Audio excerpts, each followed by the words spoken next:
Well, thank you very much. We appreciate you being here. I'm delighted to welcome 5 of our nation's great governors to the White House. And Governor Hutchinson, Governor Ducey, Governor Bryant, Governor Martinez, and Governor McMaster. They're doing a fantastic job, and we're going to be talking about numerous things, but one of the elements so important to us is to discuss the border and border security, crime, and other things, but that's what we're going to be focusing on tonight. We're grateful also to be joined by Secretary Nielsen, who's really working very hard at the border with some very bad laws. We have laws that are the worst anywhere in the world as far as stopping people from coming in. But with that being said, we're down over 40% border crossings. We've been able to do what I think nobody else has been able to do. We're down over 40%. Tonight we'll be discussing joint efforts to stop illegal immigration and secure the borders. Also, we're going to be discussing the deadly ravages of drugs, gangs, and crime that's pouring across our border. We are stopping it and getting them out when they're able to get through. And the only reason they do get through is because of our weak laws that really have been given to us by weak people in Congress. The Democrats have been horrible on border security. Frankly, it shouldn't be allowed, and many of them are standing there and sitting there and agreeing with me 100%. As you know, I recently deployed the National Guard to the southern border, and I want to thank each of the governors here tonight. They've all been extremely helpful. They've sent a lot of people to those borders, and we appreciate it very much. We're also working with Congress to close the crippling loopholes in federal law, especially the disgraceful practice of catch and release. That's where you catch somebody, talk to them, sign them, and then you have to release them. And it's a horrible situation. They're supposed to then show up to court. A very small percentage show up to court.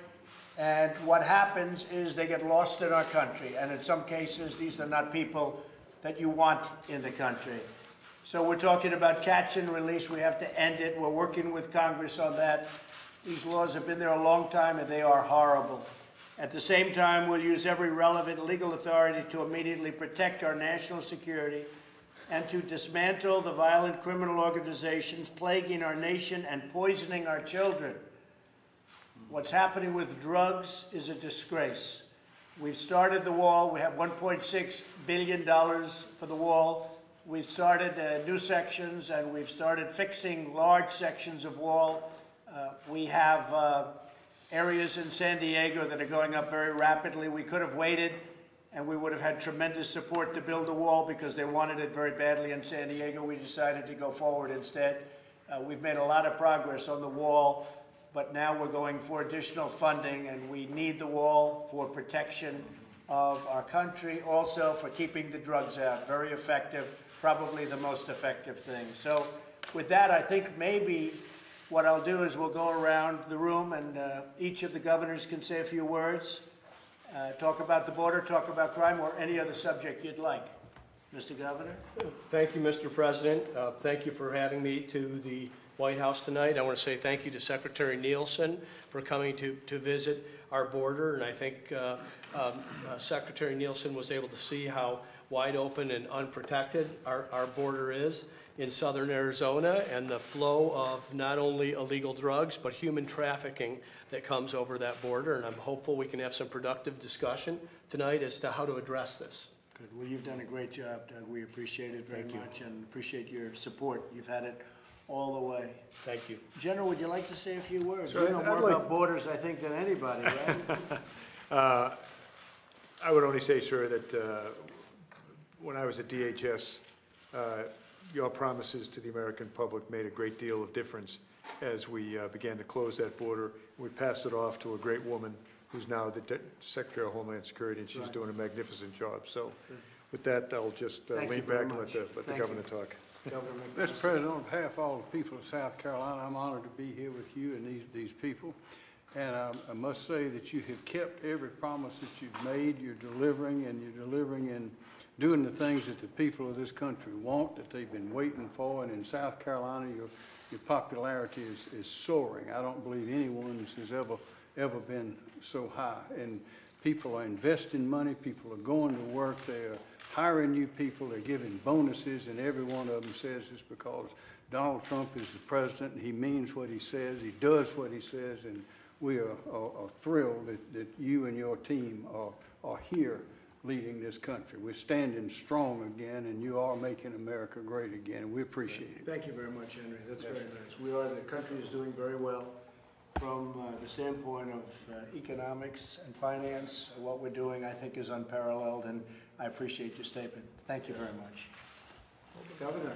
Mr. President, I probably have a little bit of a unique perspective because I was Undersecretary at Homeland Security back during the Bush administration. So I've been at the Arizona border, I've been at the Texas border, and what you've done is remarkable in the sense of really drawing attention to the problems in our system and focusing on improved border security efforts. And so your leadership in terms of being a spokesperson and identifying the problems, challenging Congress to act is very, very significant. And I want to second General Kelly that Secretary Nielsen, I've known her a long time, really proud of the job that she's doing.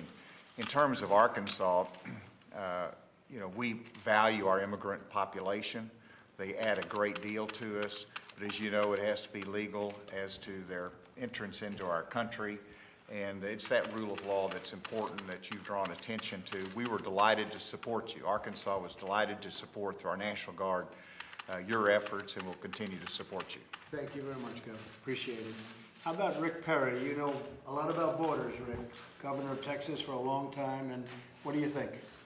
I think you got a good group of people sitting around the table right here and partnering with the states and the federal government's the key to this, is that nobody can do it by themselves. The federal government can't do it by themselves, and the states can't do it by themselves.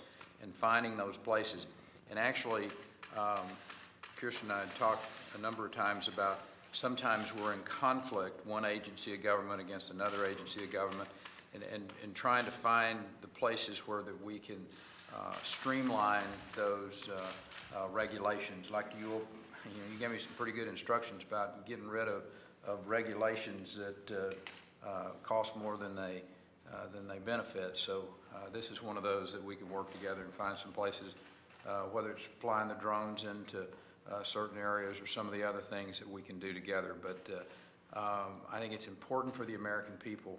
You talked about this during the campaign, and you have talked about it on a regular basis every day. And if it's like everything else we talked about in the campaign, you're going to get this done too. Right. A lot of progress, a lot of progress.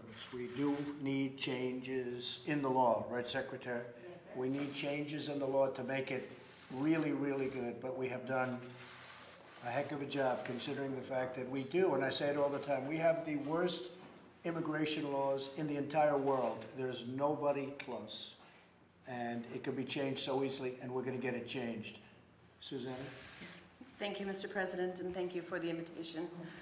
I've thanked you before, and I will thank you again for always including us to be at the table, to be able to discuss our issues. I've lived on the border for over 50 years, and I have seen the changes in reference to the border. And as a nation of laws and our ability to speak to the Secretary Nielsen, and have those conversations of how it's changed over those decades, it is the security of our state, and at the end of the day, the security of our nation. Because they don't just enter our state, they move on to the rest of the country. And states that may not be a border state are being impacted in the same way. But I also admire the compassion that you have for the DACAs and the compassion that you've expressed in reference to children that had no choice to come here. And you have expressed it in a way that no other president has before. And so I do believe people, as a nation of immigrants, that's what we are, and we embrace it. And we honor that. However, we also have to respect that we are a nation of laws. Right. Beautifully stated. Thank you very much. Appreciate it. Phil? Mr. President, I just want to thank you for the lives you're saving. I'm a former law enforcement officer, former drug enforcement agent. If you see the drugs that are coming across the border, we know it. We've known it for 30 years now when I was in law enforcement. And Mississippi's I-20, I-55, we're a corridor for drugs. that are killing our children, that are destroying our culture in many places, particularly inner cities. The trafficking of young girls primarily from South America into the United States. We're trying to stop that in Mississippi. Stopping that, reducing it at this level, will save their lives. Will make America great again. Will bring back the jobs that people have been that thought were forever lost to illegal immigrants coming here, work for less than the wages that Americans should work. Will work without any type of health care or support, or and do so illegally, violating our laws. So thank you again for making us a nation of laws rather than men. Thank you very much. Thank you very much, everybody. Thank you.